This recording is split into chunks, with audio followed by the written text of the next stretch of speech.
Ana Maria Machado nasceu em Santa Teresa, Rio de Janeiro, a 24 de dezembro de 1941. Estudou no Museu de Arte Moderna do Rio de Janeiro e no MoMA de Nova York. São mais de 100 livros publicados, mais de 20 milhões de exemplares vendidos e publicados em 20 idiomas e 26 países. Os prêmios conquistados ao longo da carreira também são muitos, de se perder a conta. Entre eles, 3 jabutis, Machado de Assis da Academia Brasileira de Letras e o Hans Christian Andersen, prêmio internacional recebido no ano 2000 pelo conjunto de sua obra, e considerado Nobel da Literatura Infantil e Juvenil.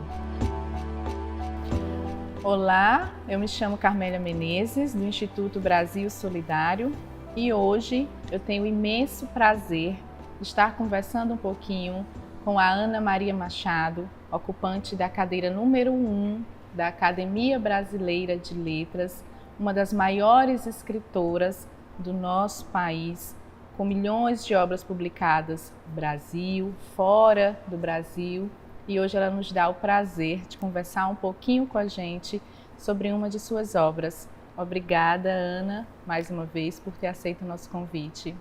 Quem agradece sou eu pelo convite, é uma alegria estar aqui. A alegria é toda nossa, você não imagina o quanto estamos felizes, né, por esse momento. E hoje a gente vai conversar um pouquinho, né, sobre essa obra aqui, História Meio ao Contrário, né, que foi a obra, né, uma das obras que te trouxe a primeira premiação, não foi, Ana? O Prêmio João de Barro. O primeiro prêmio que eu ganhei foi com esse livro, Não é?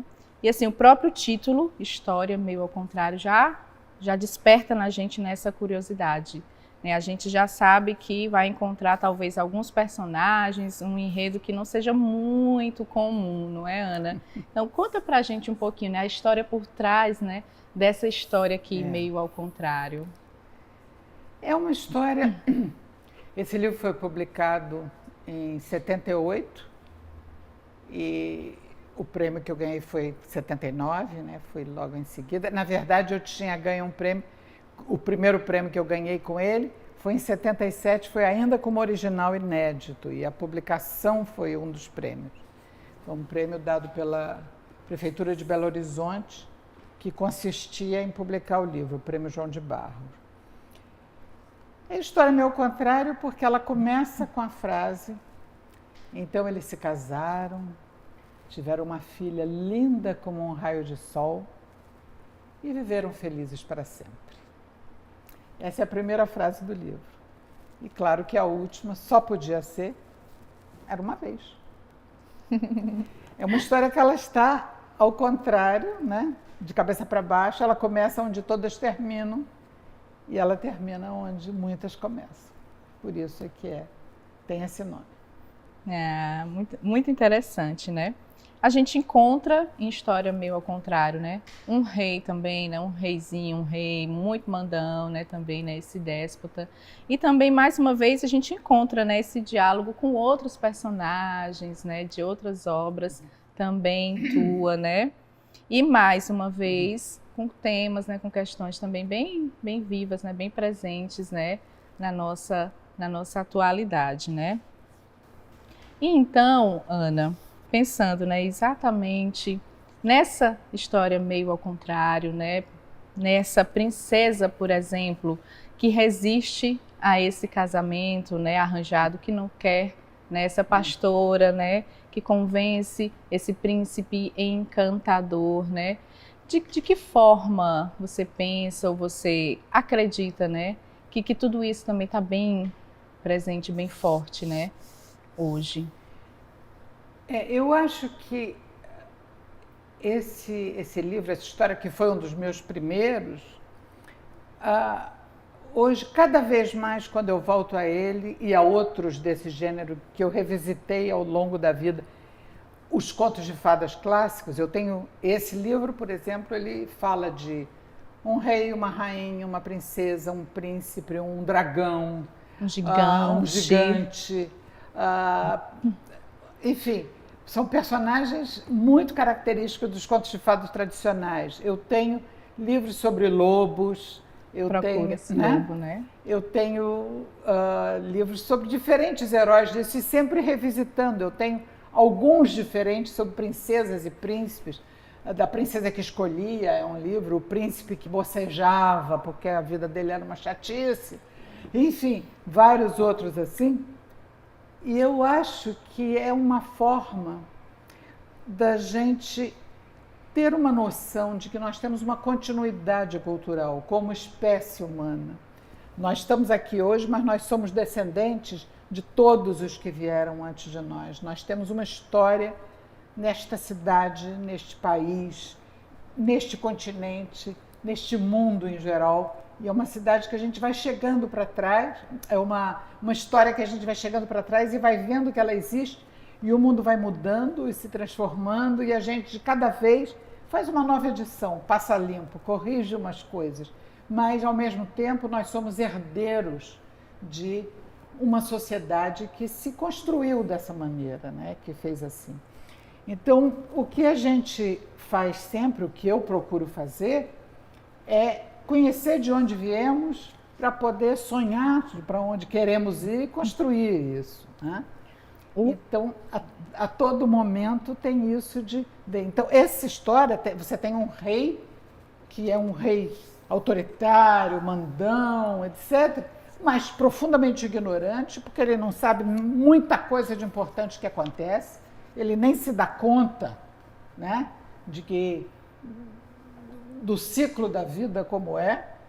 Uma noite, um fim de tarde, ele está no jardim do castelo, fica até mais tarde no jardim do palácio lá, e vai vendo que a luz vai mudando, que aquele pôr do sol tão bonito está acabando, de repente vem uma escuridão, e nessa escuridão, que só pode ser um monstro, uma coisa escura, sem luz, de repente tem uma luz, ele acha que é o olho do monstro, e só tem um olho, é um monstro de um olho só, é um dragão de um olho só, como que pode ser isso?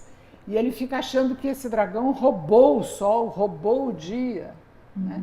Porque ele nem ao menos se dá conta de que é assim sempre, as coisas se sucedem, claro, escuro, dia, noite, primavera, verão, outono, inverno, que as plantas crescem, dão frutos, são colhidas. O povo dele que trabalha duro, que colhe, que planta, que ara a terra, sabe disso, mas ele vive num castelo com tudo trazido para ele, ele não sabe de nada. Então, ele estabelece um prêmio para quem conseguir matar esse dragão de um olho só. E o prêmio vai ser a mão da filha dele em casamento, como em toda história de fadas é assim. Os pais achavam que podiam dispor da vida das filhas, da vida das mulheres em geral e da filha. Como tinha acontecido com eles, né? E então ele estabelece isso. Quem conseguir matar o dragão horroroso de um olho só, casa com minha filha. Ele não perguntou a ela se ela queria. Enfim, e todas as coisas que se colocam a partir daí. Eu não vou contar a história toda, que eu conto com muito mais graça com as minhas palavras de escrita. Sim. Mas essa é uma situação, então, que permite discutir classe social, trabalho, revolta, direito que a pessoa tem ao fruto do que trabalha, direito que cada um tem sobre a sua própria vida, sobre suas decisões, sobre escolher o companheiro, direito que especialmente as mulheres têm de não casar com quem o pai manda, né? E todas essas coisas que são discutidas, mas discutidas sempre com muito humor. Sim. Né? Que é uma coisa muito específica. E no caso desse livro, no Brasil, ele tem uma outra camada, que é a brincadeira com, vamos dizer, a tradição de apresentar o Brasil como uma terra maravilhosa, onde tudo é lindo, tudo é ótimo, é um país em que todas as coisas são... Nossos bosques têm mais vida. Isso, né? Traz esse jogo, né? Com os versos do hino, né? Então tem toda uma brincadeira sobre as palavras do hino nacional, gigante, Isso, eternamente, deitado em verso esplêndido. Aí eles encontram um gigante quando estão aí. Exatamente, deitado, né? Quer dizer, todas essas coisas eu me permito brincar com isso. Isso se perde um pouco quando o livro é traduzido. Ele foi traduzido em outros países e com muito sucesso e vai bem. Mas no Brasil a gente tem essa camada extra que é a brincadeira com o nosso próprio hino e nossas próprias tradições. E é uma riqueza, né? Exatamente essa brincadeira, né? Esse jogo com as palavras. Que eu gosto de fazer isso, inclusive, de começar pelo fim e acabar pelo começo. Porque todo fim é um começo. Quando eles se casam e vivem felizes, eles têm uma filha e a gente vai contar a história dessa filha. E o casamento dessa filha, era uma vez, acabou, ela não quer. E então eles se casaram, tiveram uma filha linda como um raio de sol e viveram felizes para sempre. Tem muita história que acaba assim, mas este é o começo da nossa. Quer dizer, se a gente tem que começar em algum lugar, pode muito bem ser por aí. Vai ser a história da filha desses tais que se casaram e viveram felizes para sempre. E a história dos filhos começa mesmo na história dos pais. Ou na dos avós, bisavós, tataravós, ou requetatataravós, se alguém conseguir dizer isso e se lembrar de todas essas pessoas. Bem, tem alguém que lembra. Índio lembra. Em muitas tribos, pelo menos. Quando chega a noite e todo mundo se junta em volta da fogueira, muitas vezes os mais velhos ficam contando as histórias de todos os antepassados. Avós, bisavós, todos esses que vieram antes, até chegar a 20. Pegando um pouco da tua fala, né, a questão da gente entender, né, de onde a gente veio, né, para onde a gente vai. E você traz exatamente no início da história, né, essa relação, né, forte que os povos primitivos sabem exatamente onde está enterrado o umbigo de cada um, o crânio do antepassado, aquilo tudo. E nós muitas vezes perdemos isso nessa vida corrida moderna. A gente esquece de onde veio, quem veio antes. Isso é uma constante na minha obra, em outros livros eu tenho isso, de saber que nós somos uma continuidade sobre a Terra e vamos entregar o que nós recebemos para os nossos descendentes no planeta.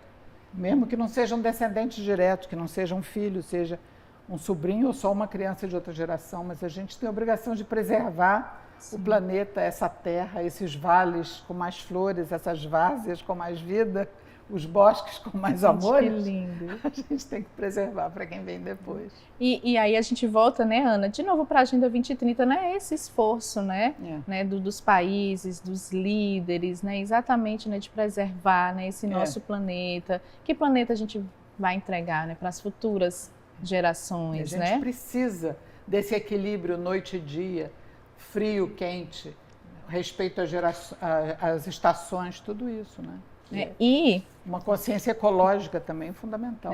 E a literatura, né, a obra literária, a sua obra literária, né, proporciona para a gente exatamente essa reflexão, né, esse olhar, né, para o passado, né, esse jogo de palavras, né, com os contos, né, essa relação toda para fazer a gente refletir, né, de que forma, né, a gente vai caminhar, né, o olhar para frente.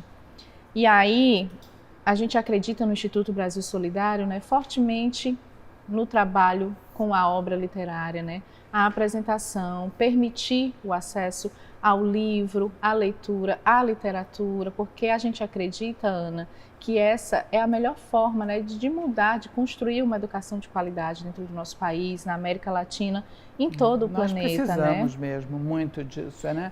Quer dizer, de reforçar e transmitir essa ideia de cidadania, de respeito aos outros, de respeito à natureza, de respeito à cultura, de uma ancestralidade que permanece. Nós somos só guardiãos durante um certo tempo e temos que passar adiante, tudo isso faz parte. E aí eu lembro exatamente que o próprio Instituto, né, ele surgiu um pouco desse contato, né, com a nossa ancestralidade, né, o nosso diretor, né, que fez uma viagem, né, conheceu melhor o país, os povos indígenas, né, e eu acredito fortemente, né, que esse contato, essa relação, né, foi despertando exatamente questões, né, que a gente precisa construir, melhorar, né, e o início foi exatamente pela literatura, pela obra literária, né, fazer com que aqueles que não possuem acesso, né, acessem, conheçam, leiam, né, conheçam as histórias, conheçam os autores, né, conheçam a Ana Maria Machado, né, e por isso que nós estamos aqui hoje conversando, né, conhecendo um pouco mais exatamente sobre a história, sobre você, sobre todo o contexto, né. Isso é muito importante. Ler para se apropriar, para fazer seu, para incorporar, né. E para a gente terminar esse nosso segundo vídeo, Ana, né, mais uma vez, pensando exatamente, né, na ação de professores, de novos leitores, né, que tanto desejamos formar, que acreditamos que só por meio, né, da formação desses novos leitores é que a gente vai exatamente conseguir construir um país melhor, né. Gostaria de te pedir, de deixar, né, uma mensagem, né, para os professores, para os mediadores, para as crianças leitoras, né? O que é que você gostaria de dizer nesse momento? Eu acho que ninguém pode transmitir o que não tem, né? Então, eu acho que se alguém quer ser professor, quer ser mediador de leitura, quer colaborar para que as crianças leiam, tem que começar lendo para si mesmo. Não só o livro infantil que vai trazer para ser lido ali, mas descobrir os seus próprios autores, os seus próprios gostos literários, ler por si mesmo para poder dar um exemplo e para ter o que passar para os outros, né? Eu acho que não passa na cabeça de ninguém contratar um professor de natação que não saiba nadar. Não adianta o professor ficar do lado de fora da piscina dizendo esquerda, direita, 1, 2, 1, 2, porque ninguém vai aprender a nadar assim. O professor tem que saber como se mover dentro d'água para poder transmitir isso. Da mesma forma, para passar o amor, o entusiasmo, o gosto pela leitura, ele tem que estar acostumado a ler e poder transmitir isso. Ana, mais uma vez, muito, muito obrigada por essa conversa, né? Por esse bate-papo tão bacana, né? Para a gente é uma honra imensa, né? E em nome do Instituto Brasil Solidário, muito obrigada, tá? Obrigada a vocês. De todos eles, cada índio tem que saber pelo menos 2 coisas: onde está enterrado o umbigo e onde está enterrado o crânio. Quer dizer, onde o bebezinho nasceu e onde depois a pessoa morreu. Mas isso é coisa de índio. O homem branco hoje em dia não liga mais para essas coisas. Prefere saber escalação de time de futebol, anúncios de televisão, capitais de países, marcas de automóveis e outras sabedorias civilizadas. Você sabe a história dos seus pais?